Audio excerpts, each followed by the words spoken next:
Hello everyone, and welcome to our weekly session this week, and it's going to be a fun session.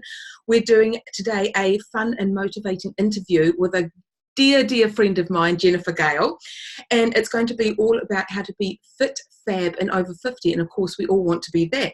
So first of all, I want to thank Jennifer for turning up for our lovely video today and our interview. She's, like I say, she's a dear friend.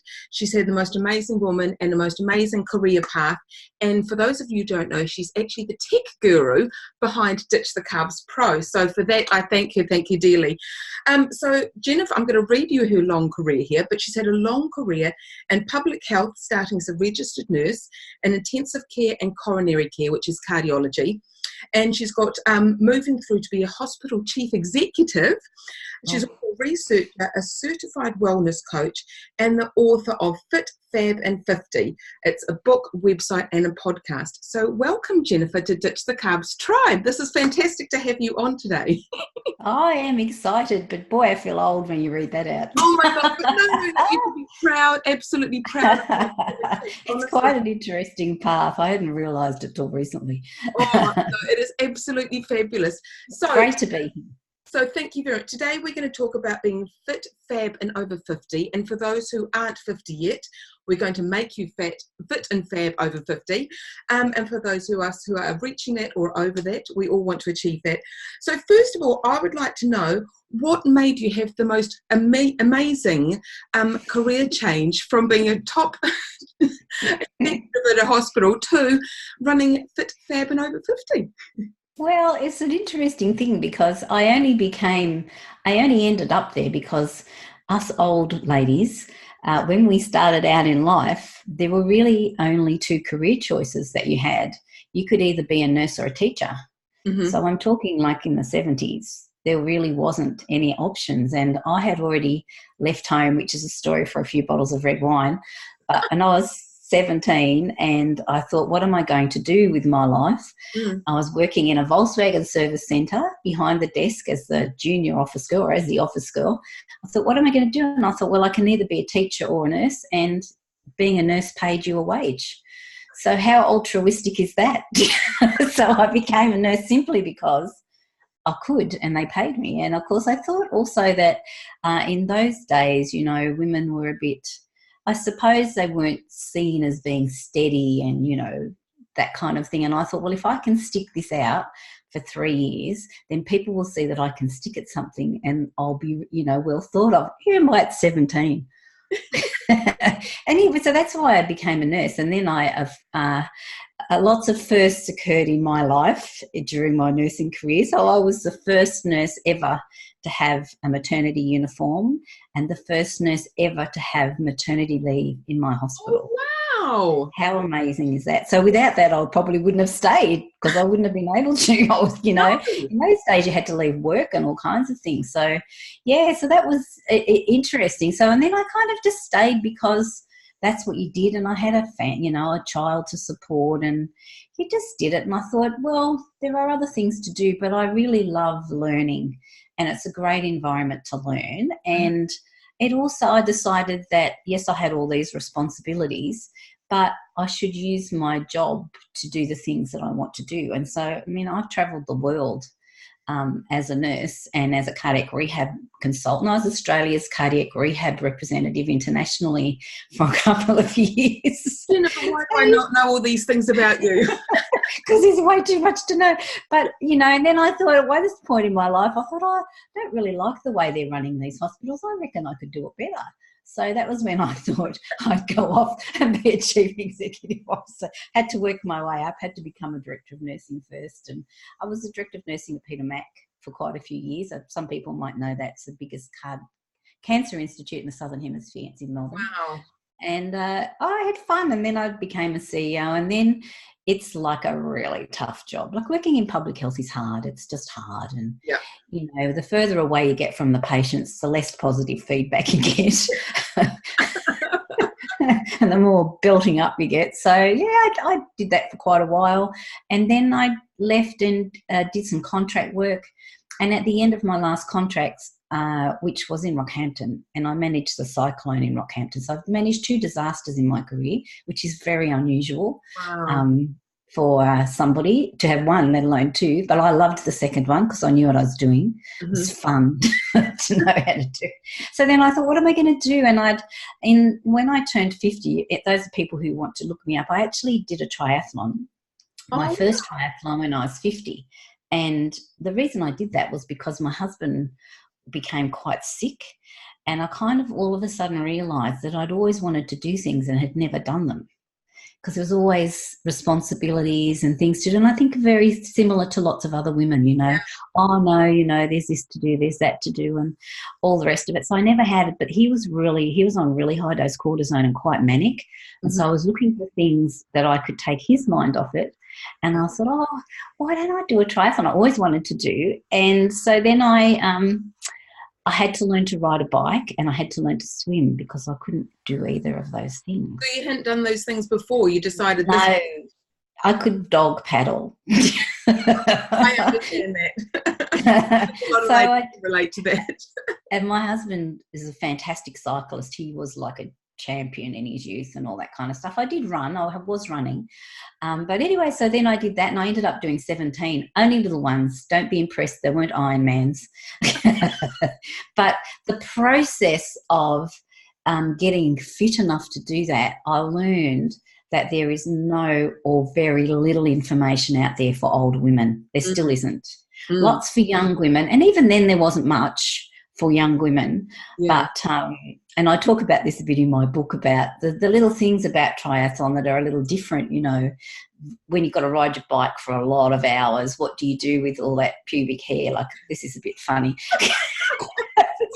And I even went to a triathlon camp. I was the oldest person at the triathlon camp. But it was fun. And I realised that we aren't as fit as we should be because we don't push ourselves. We simply accept the social indications of age. We simply accept that, oh, you're 40, you can't do this, you're 50, you can't do that, And the media doesn't portray women in that way, older women in that way either. No. So very few older, fit, healthy women, and until the AFLW came on, and the cricket, you really never saw, other than tennis, saw women doing sport. Yeah. And so there's really not been that social consciousness, which I think really makes a difference. So when I left my last job, I thought, what am I going to do? Oh, maybe I should do that, because people were always asking me to create programs for them, asking me advice. And because I'd had 10 years doing cardiac rehab, I actually know quite a bit about altered physiology. So, what to do if this is broken or this bit of you is broken, or, how to start it off and how you might modify things, because I'd spent 10 years helping people. I think my proudest moment was one of my young heart attack patients that had very low ejection fractions who ended up getting fit enough to run a marathon. Wow. So you can run a marathon on ejection fractions of less than 40% if you train properly. Yeah. That's amazing. I know. So this then made you want to create the website and the book podcast. Yes, it did. So there's not enough information for women out there, and I completely agree. And the other thing I think that there's not enough information is for people who just want to get fit for the fun of it. We don't want to, like I did a half marathon years and years ago, and I was never going to win it. I was never going to come remote top 1,000. But there's not enough out there. There's some things out there for kids now to be. Wheat Bix triathlons here, and so kids just want to be active. Yeah, it's fun. That's fun. But there's not enough in there just for fun and just for participation. Yes. It's the participation. Like I said, my first triathlon was absolutely hilarious, because you really do have to train for 18 months. Your base fitness has to be at a higher level than you could ever imagine to complete 3 disciplines, no matter how small it is. And for the first one I did, it was at the end of the first season. It was pitch black. It was 6 o'clock in the morning on the beach. It was freezing cold, and I stood on the beach and I thought to myself, what on earth are you doing here? Other grandmothers are in bed on a Sunday morning, but all my cheer squad was there, like my daughter-in-law and my husband. They were all there cheering me on. But I didn't come last. I almost came last. The funniest story about that is when you learn about how to do a triathlon, the the fourth discipline is how to manage the interchange and stuff. And there's thousands of bikes. I don't know if anyone's ever seen. There's thousands of bikes, and you're taught. You teach yourself where is your bike. You make markers. It's the fifth palm tree, whatever. Of course, I come out of the water. I was so disappointed because my swimming was terrible. I shouldn't have been. And halfway through, I backstroked because I thought I was going to drown, and I wasn't going on that canoe. I was getting out. I got up, got in there. Didn't have to worry about finding my bike because it's the only one left. Oh, no. Which was hilarious. Your tips and your stories will encourage so many people to think, you know what, I can do it. I'm not going to be the one. And like even when I was sailing with my daughter, our big aim is as long as we don't capsize. I know I'm last. I always know I am. As long as we don't I always fall over at least once in the boat. I always say the odd naughty word, and my daughter goes, "Mum, you just swore," because I don't swear. And so that's all I want to do. Is I said, as long as we get round the course and I haven't capsized, that's a good day. Yeah, that's right. I just wanted to finish. Exactly. I just wanted to finish. It didn't matter that I didn't win. I didn't want to be. So then, of course, my goal was not to be last out of the water. And in one of my triathlons, I actually came first in my age group for swimming. So my swimming has, like, I've done open water courses. I've done amazing amounts. So, I'm actually a very good swimmer now. But, yeah, you kind of started from nothing and doing doggy paddling, just again stepwise. I love the stepwise. Yes. Of going up and going from, okay, I do doggy paddling, I'm going to learn how to swim, I'm now going to take swimming course. It's just that little stepwise kind of approach. Tiny bits. Yeah. And I think that's the only way. And as you get older, that's really important because your body actually needs time to adjust. It's not like when you were young, when you could just get up and run 5Ks every day and you'd be a bit sore. But as you get older, you've got to be really mindful of taking care of your body, because I hate being injured. I am the worst injured person. I am so crabby if I can't exercise. And so I am, one or two things, and I thought, no, just take your time. And it doesn't matter if it doesn't matter if you're last. It actually doesn't matter. One of the really wonderful things I did during that time was we did a family triathlon. So my husband's a fantastic runner. He didn't start running till he was 60, and he runs 10Ks faster than me still.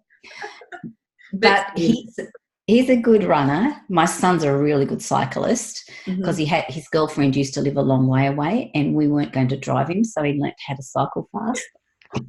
They're married now. It's funny. And so we did a family triathlon. So Nick cycled, Ray ran, and I swam. And Sarah, his now wife, she was the domestique. So she made everything happen and all the bits and pieces. It was fabulous. So they're the kinds of things you can do. And I think the one thing that, particularly if you've battled all your life with being healthy, if you surround yourself with healthy people, it will rub off. It will. It kind of encourages you rather than being despondent, going, oh my goodness, I didn't realise you could start off, let's say doggy paddling, and then and when I grew up, exercise was almost discouraged in my house.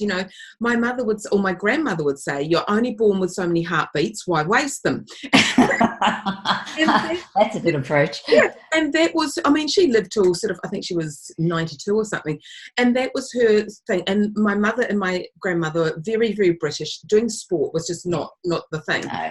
And so when they come to immigrate to New Zealand, it was like, oh, everyone does rugby, everyone does, cricket. Yes, it's a sporting country, stuff.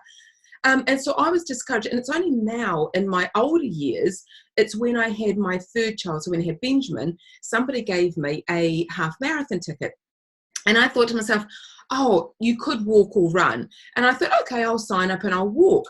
But then when I realised you had to get to the Harbour Bridge by a certain time, and if you didn't, you were collected by the bus of shame. Oh, the bus of shame. The bus of shame. And so they would close the Harbour Bridge for a certain period, and if you didn't get there by that time, so I worked out, if I don't run at least some of that, I'm going to be on that bus of shame. So I thought, okay, I have to learn how to run. So I went round a local running field here with Benjamin in my pram. So I would have been 40, 41 when I started. And no, most 39, I think it was. And I ran around, and as soon as I saw somebody I knew, I would stop running because I thought, well, they're real runners. I'm just kind of... That's a trap. Yeah. And then I would run for a minute, walk for a minute, and then the running got longer, the walking stayed the same, and I did all of that. And then I thought I actually really enjoyed it. I thought, oh my goodness, all these years I had thought you're either an athlete or you're not. Or you're not. That was the two things. And so I think by everyone watching this will suddenly think, you know what, I can do something. Or if they're already a runner, okay, maybe they're going to go up to a half marathon or to a marathon. But it's just wherever you're starting. Yes, it doesn't. But it's so much fun. Yeah. Like it's just so much fun. There's so many, like there's lots of lovely hobbies you can have. But if you struggle with being healthy, doing something with other healthy people makes it so much easier. Yeah. You know, it just kind of really helps. It really helps. And so from running your website, your podcast and everything, what would you say is the main benefits is being fit and healthy as you age? I mean, there are a million, but the most important thing, and I think the one I start my podcast off with, is we all know why we need to be fit and healthy, ladies, because if you can't get yourself up off the toilet, that's when you go to a nursing home. And it's so true. That is the thing that gets people. If you're not fit enough to get yourself out of a chair or up off the toilet, you're actually going to need help. And your body is just like a vintage car, you know, it just needs to be taken care of. And you don't have to do triathlons, you don't have to do all of those amazing things, but you do have to look after yourself, just like you do with your food. You know, you get rewarded for what it is you do with your body. And I could think of nothing more devastating for me as if I got the chance to go on a walking holiday or something like that, and then I couldn't walk up the cathedral steps. You know, like I would think that would be terrible. And so I've made this, you know, pact with myself that I will not be one of those people. And someone once asked me a great question, you know, what kind of an older woman do you want to be? That's very motivating, isn't it? Absolutely. I remember going to a lecture here, and one of the first things they said at the beginning was, they said, okay, the big question is, do you want to be able to tie your own shoelaces when you're, 80, 90, whenever, or do you want someone to have to tie them for you? And I thought those little, somebody will, that was the main thing for me. And like getting off the toilet, that is a great example. And not being able to walk up the cathedral steps. One of those will resonate with someone that will go, you know what? Absolutely. And I've always said, when people decide to change their health and their fitness, that could be your trajectory of life, and you've actually chosen to go that way. And you've changed your future. You really, really have. You do. You change, not just, and it's not all, that's stuff they talk about, being healthy and having normal weight and all this kind of stuff. That's actually not that motivating. No. Being able to participate in your life. Yes. And there are people around me who are younger than me who I have to think about, where am I going to meet them, because I know they can't walk that far. And it just saddens me. It just really saddens me, because yes, it's a long journey for some of those people, but unless you start, you're never ever going to get there. Exactly. And I remember seeing some sort of motivational tip, and they said no matter how slow you're going, you're still lapping everybody who's sitting on the couch. That's exactly right. Exactly right. It's it's my birthday today. Oh, and yes, happy birthday, Jennifer. It is. Yes, big one too. Thanks for coming on this with me today. Oh no, it's a good thing. But this morning I woke up and my husband said, "Would you like breakfast in bed?" Because I do like my breakfast in bed. And I sat there and I thought, no, I'm going to go and do my gym. Yeah. So we have two sheds here, two garages, and so one of them set up as my gym. And so I was in there doing bench presses and bicep curls and push-ups and things. And I thought, if you had told me 30 years ago that I'd be celebrating my 60th birthday by bench pressing 30 kilos. It's today. Yeah, it is. Oh, Jennifer, oh my God. I would have said, oh, get off with you. But it just polite. Yeah, it's just one of those, it just starts me off. It's like people meditating. I'm not very good at meditation. I'm hopeless at it. I try. But for me, that exercise is my meditation. Yeah. You know, I put my body through its paces. It does, you know, it does all its movements, and then I spend, you know, 10 or 15, maybe 20 minutes stretching, and I feel like I can start the day. Yeah. You know, it's quite interesting. But yeah, you know, most people have a day off on their birthday. But it shows you what It celebrates it. your hobby is now and what makes you feel good. You know, it may have been that sitting with breakfast in bed would make you feel good, or going out for coffee and cake makes you feel good. But for you now, it's going to your little home and having a bit of a workout. It's so lovely. Yeah, I shut the door. I put my 70s music on. Yeah. Bit of vapor. What would be some of your top tips to say somebody who said, okay, I don't have the time, or I don't have the money, or I've never done? What would kind of be maybe some of your ideas? So they're three separate things. So if I don't have the time, the thing to remember is that it doesn't matter what you do, just make sure you move. We live in a very sedentary world where it is so easy to not move. Get yourself a little Fitbit thing, or turn your phone on and aim for 10,000 steps. Start off with 5,000. It doesn't matter.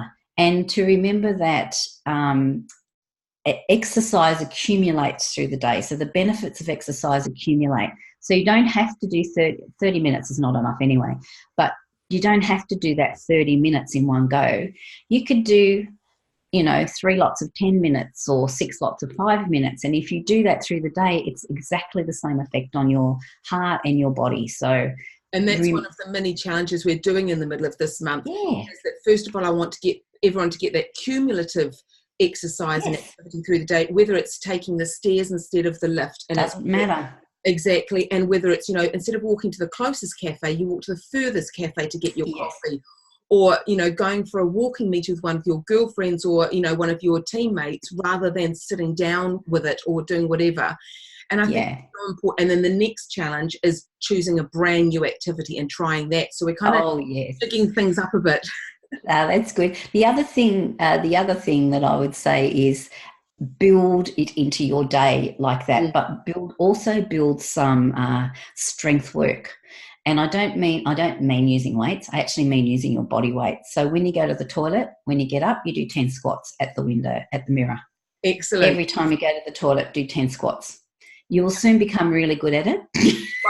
My Pilates lady, she tells everybody, when you're brushing your teeth, you balance on your tiptoes. Yes. But she said, as we age, our balance is such a fundamental skill that we have to maintain and work on. And once your balance goes, you're higher risk of hip fractures and da-da-da.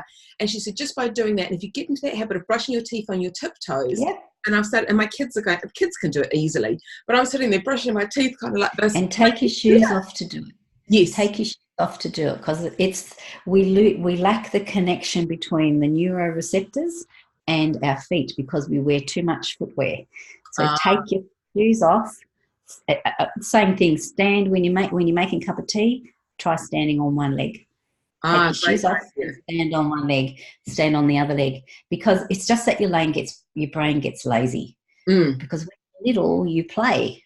We don't play. No. You know, we sit and we walk and we wear shoes way too much. Yeah. I'm pretty much barefoot at home, so it's quite good. Me too. Me too. Yeah, so that's the no time thing. The no money, there are so many YouTube clips on how to build your own gym with what you've got at home. It's easy. It doesn't cost you anything. You've got shoes on to go for a walk. There are lots of free walking groups. I'm not sure, you know, like I've worked with lots of low socioeconomic environments, and generally it's not the money that stops them. It's the feeling of poverty within themselves and the depression that goes with it. But if you haven't got a lot of money, just get yourself out and go for a walk. There's free walking groups. A lot of the gyms will offer, you know, discounts and all kinds of things, but you don't need a gym. You can build your own. You can use tins to do your weights. You can use water bottles filled with sand.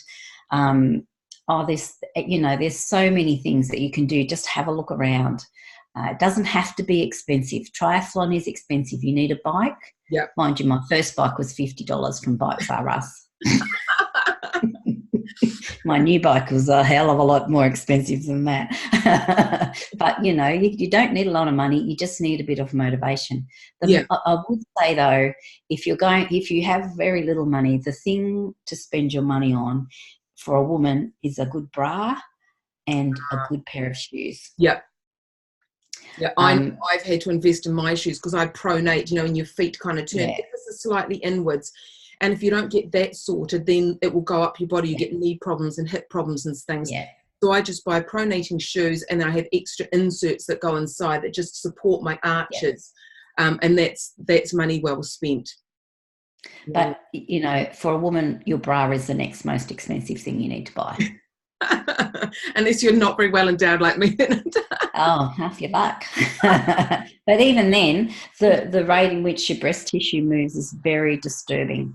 Yeah. If you're doing hard exercise. So, you know, if you have little money, they're the things to focus on, really. Yeah. And even if no one has any money, maybe ask for a gift voucher for birthday or Christmas. Oh, yes. For Mother's Day or something like that. If you're really motivated, you will find ways to make it doable and make it affordable, you know, those kind of things. So and there's lots of online equipment that you can buy that's much cheaper. So you know, there's lots of sportswear things online. I use Wiggle mostly, but I've looked at lots of others, and you can get a pair of tights for $10 Australian. Like they're on special Adidas tights. Yeah. And you know, wear tights, don't wear shorts. Yeah. Put your tights on, ladies. Yeah. Knees above 50 is they're not a good idea. Oh, yes, that's right. And what would be, say if somebody wanted to do their first 5K walk or 5K run, what would be some good tips for them? Okay, so there's a few downloads on my site, but and we're going to talk about what I might put in here. Okay. The most important thing is to try and figure out where you are in terms of your own fitness. You know yourself. Don't overestimate your ability. It's easier to beef it up than it is to bring it back when you've hurt yourself. Great. But if you want to start walking and you've not walked for a very long time, then just start off by doing 5 minutes, if you can do 5 minutes. Now, there are some people who can't walk for 5 minutes. Mm-hmm. Do it for 1 minute. Do it for 1 minute for a week, then add 10 seconds, then add 20 seconds. Depending on how you're feeling. Some people's, there is one thing to know. If you've been fit as a young person, so if, say you were an athlete or a runner or something as a young person, that never leaves you. Your body, your cell memory remains. So as an older person, if you pick it up, those cells will then kick into life. It's amazing. If you were a swimmer as a young person, time, and then it'll all kick in. Your cell never forgets the memory for how to function in that way when you exercise. So if you're lucky enough to have done that, you'll be fine. If you want to run, then you've got to start off you've got to be able to walk for half an hour. Oh, that's a good tip. Start running. Make sure you can walk for half an hour at a reasonable pace, around maybe 5 k's an hour. Brisk walk for half an hour before you even think about it, because you will get injured as an older person, mostly because we don't have as much collagen and we're a bit stiffer and all of those kind of things. So that's really my tip. And then do run walk. Thousands of run walk programs out there. There's one on my site, but there's thousands of them. But it's really about making if you then get to run, make sure you warm up. Always warm up. Don't stretch with cold muscles. Warm up. Do your run, cool down, and then stretch. Mm-hmm. Most important things. And it doesn't matter if you can only run 1 kilometre. It actually doesn't matter. Running is actually the most energy-burning, efficient exercise of anything that you can do. So if you're looking at something that's economic, if you like, so say you've only got 30 minutes a day, then running for 30 minutes is the most economic activity you can do. You'll get the most benefit. Yes.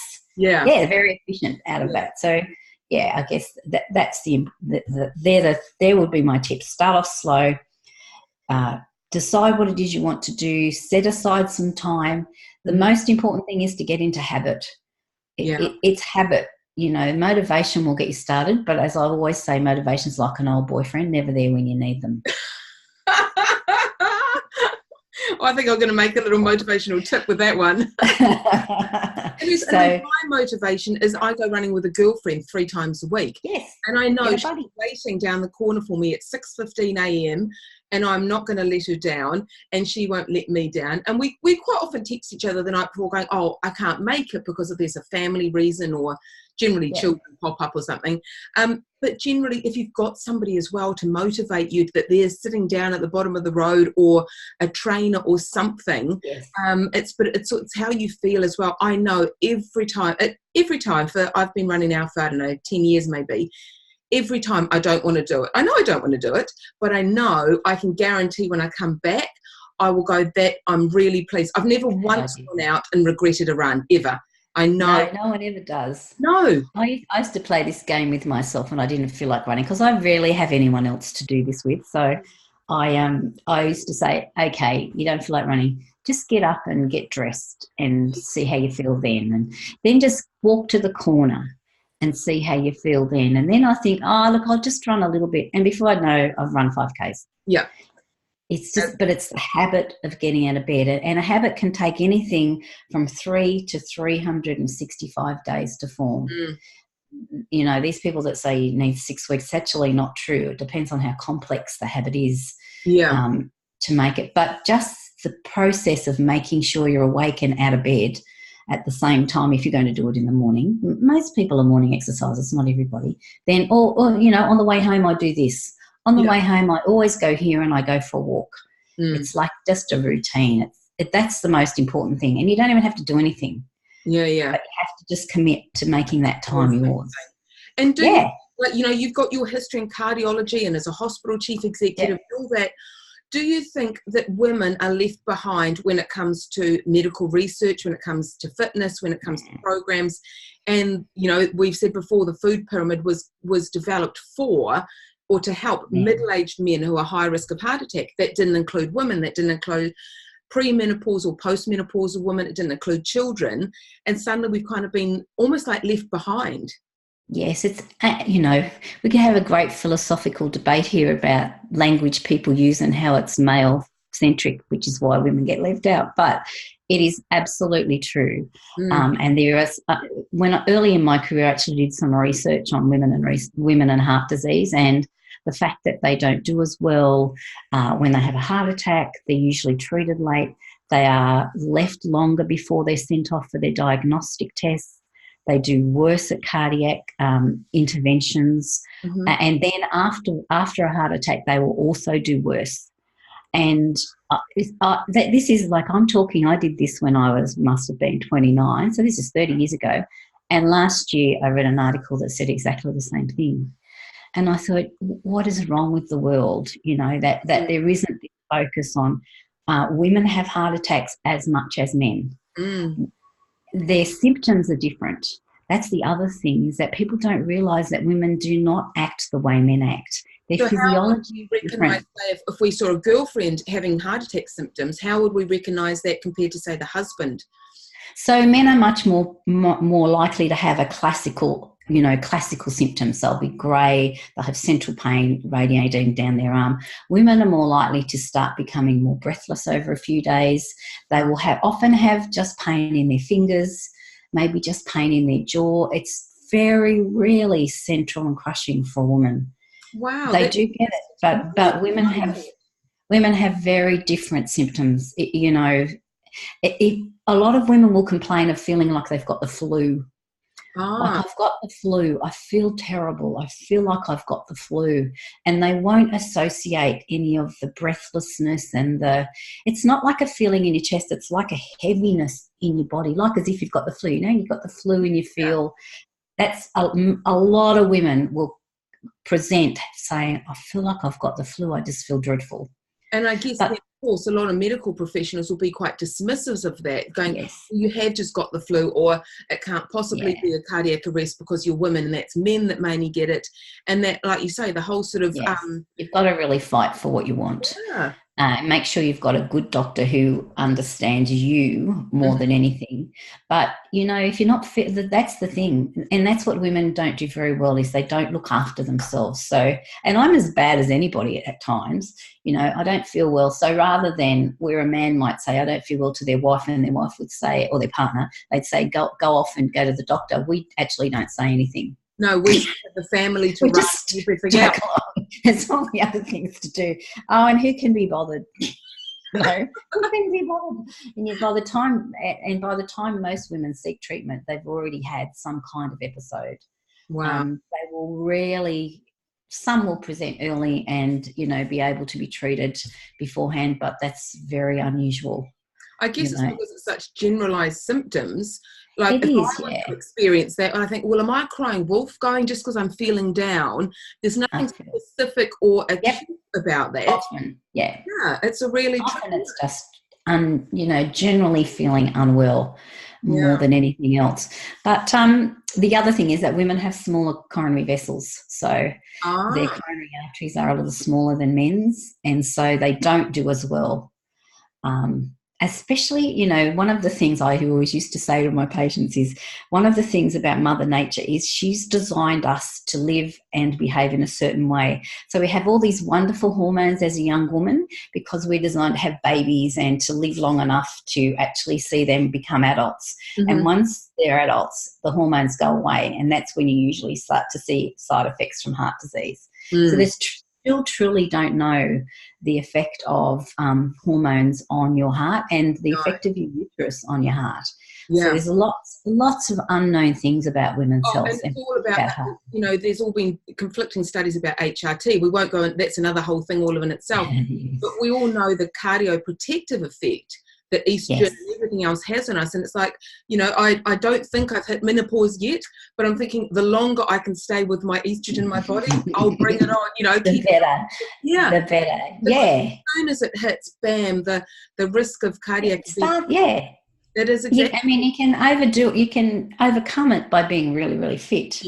Yes. But you can't stop the aging. Like it's just one of those things. You can't change your genetics, but you can change normal physiology, but you can change your response to it by being healthy and being fit. I mean, even those people that have heart attacks, if they're really fit and they have a heart attack, they get better so much quicker because they've already got a whole lot of collateral blood vessel development, and their body knows how to do that. And so they just fix themselves so much quicker. Yeah. So worth it. It's worth it.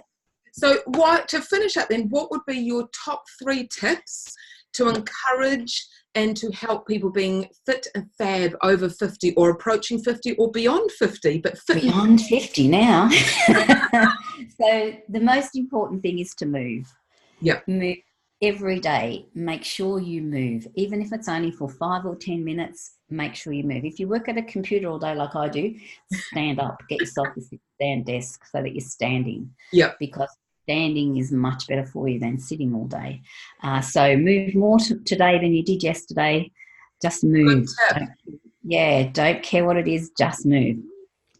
The second thing to remember is cumulative movement. So if you can't do half an hour, do 5 minutes. Mm-hmm. And then when you get another chance, do another 5 minutes. And it doesn't matter if it's as easy as walking around the block or just there's a book written by someone who lost, I don't know, however many 100 kilos just by walking around her washing line. Oh, that's it's called washing line diet and fitness thing. But she couldn't get down her steps when she started. Oh. And so she decided that she was too embarrassed to go out. So she thought, I'm going to learn to go down the steps and then I'm going to walk around my washing line. You know what? Those kind of things really make me smile because it's no matter where you start, you're going to be better tomorrow. You can improve. And then I wrote a little book just for the one of the weekly lessons, 101 exercise ideas. And in one of there, I did this sort of motivational thing to say 1% every day, just improve by 1%. Yes. It means cumulatively over the year, imagine how life could be. Yeah, it makes a massive difference. Yeah. And the third thing I would say is learn how to stretch. We love stretching. Because we don't play, we don't move our bodies through its full range of motion. Mm-hmm. As you get older, the thing that makes you stiff is not necessarily, people always brain their joints. I've got arthritis, I've got this, I've got that. And some people do have. But generally it's because their muscles and tendons and ligaments are so tight that it's not allowing the bone to move. And that reduction of collagen, even for men, the reduction of collagen will actually affect how bendy you are, if you like. So a lot of people say to me, I've got terrible knees and I've got terrible sciatica. And I say, I bet you've just got a really tight piriformis. which is a little thing, you know, sits right deep inside the muscle of your bottom. If you sit on a ball and wriggle around on it, it'll release it and you'll get instant relief.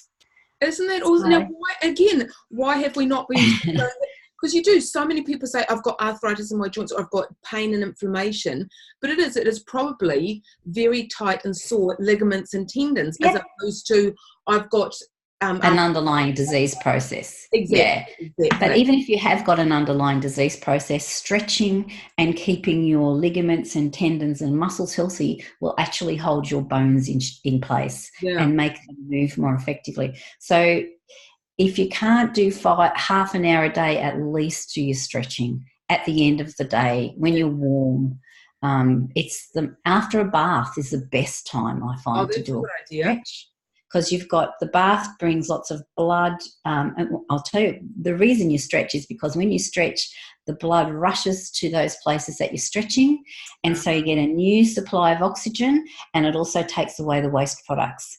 Mm-hmm. So your chances of getting more good stuff in there are higher when you stretch. So if you have a bath first, same thing. Gets lovely hot water, gets the blood circulating, and then if you get out and do a stretch or even use a foam roller, you'll feel $1 million if you just start doing that. It's just being able to bend down. Like, I can still touch my toes with my hands on the floor. Oh my goodness, I can't do that. So many people can't. Yes, that's because you've got really probably tight hip flexors and tight piriformis if you run. And I know my hamstrings are, when I do Pilates, and that's the reason I'm doing it now, is because I do, you know, cardio by doing my running. I do sort of strength when I'm sailing, you know, lifting things, but I don't stretch, and I know my hamstrings are tight. When I'm trying to pull my leg towards me, I can barely do it, so I have to get one of the bands to pull. There you go.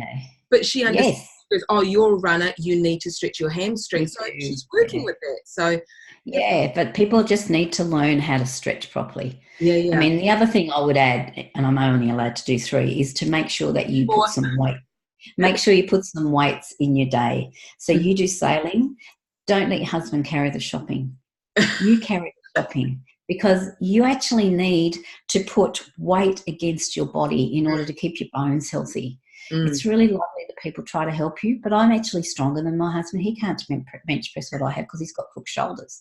But it's really, and it is one of the best things. If you've got high functioning muscles, then you're going to be burning energy a lot more easily than somebody who doesn't. And if you just go to walk around the block, you could put a little backpack on with just like a couple of cans of food in there. Or once you get good. Yes. Exactly. Or you can buy those little weights that you can strap on. No, don't put those on. Oh, are they not? Tell me about those. Because if you put weights, because your body is made to move in a certain way. And if you change what your body has, then you're altering your whole physiology and the way you move. So even around the weights and those kind of things? No. So a backpack would be applicable? Backpack's fine, because a backpack distributes the weight. Once you can walk quite fast, 30 minutes, that's a really good place to start, to start carrying more weight. But don't put them on your joints, because it's just putting pressure on your joints. Yeah. You don't need to do that. So many fantastic tips today. It's been brilliant. I'm full of tips. Oh my goodness. Honestly, we could just chit-chat for an entire hour. But look, thank you so much for coming. Honestly, this has been really enlightening. I've learned a lot from you, and I've learned I'm glad. It's been really, really good. And for anyone else, I'm going to put links above to find your website, which is fit50plus.com.au. And you've also got a Facebook page, and you're going to be hopefully creating maybe some show notes or something for us at the end of today. I think so. A free download with at least a stretching program in it. I think a stretching program would be fantastic. So thank you very much, Jennifer, for joining us today. It has been fun. Now people will know who I am when I go liking their comments. Exactly. Oh, my amazing tech guru behind Ditch the Country. Amazing, ex-hospital chief executive, cardiology nurse, fit and fab and 50. And this has been really fun and motivating. And I do love your tips and your lovely humour. Thank you, Libby. Thank you. Great. Thank you very much for joining us today. See you. Bye.